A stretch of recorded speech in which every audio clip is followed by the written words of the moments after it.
Hello বন্ধুরা, কেমন আছো সবাই? আশা করি সবাই খুব ভালো আছো। অনেক দিন পরে আবার একটা নতুন ভিডিও নিয়ে এলাম তোমাদের সামনে। কেমন হয়েছে জানিও। একটা সরস্বতীর ছবি আঁকবো বলে ঠিক করেছি। সেই জন্য একটা সাদা পেজ নিয়ে তাতে পেন্সিল দিয়ে একটা সুন্দর সরস্বতীর মূর্তি ড্রয়িং করে নিলাম। এবার কালার করার পালা। কালার করার জন্য আমি ব্যবহার করেছি ইয়েলোর সাথে হোয়াইট মিশিয়ে একটা পাতলা কালারের আস্তরণ দিলাম তুলির মাধ্যমে। এরপর আসছে ডিটেলিংয়ের পালা। প্রথমে ইয়েলো কালার দিয়ে সরস্বতী মায়ের শাড়ি এবং পিছনের ওই হলোটা বানিয়ে ফেললাম। তারপরে সবুজ কালার দিয়ে পাতাগুলো করেছি, সাদা কালার বডিতে ইউজ করেছি।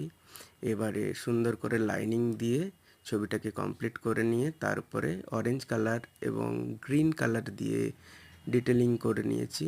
বডিতে হোয়াইট শেড দিলাম, দিয়ে সম্পূর্ণ ছবিটা কমপ্লিট করে ফ্রেমে বন্দি করলাম।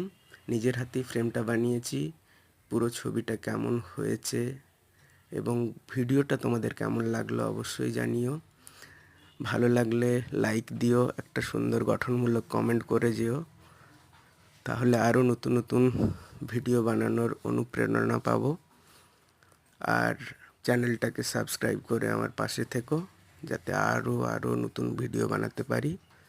নমস্কার বন্ধুরা।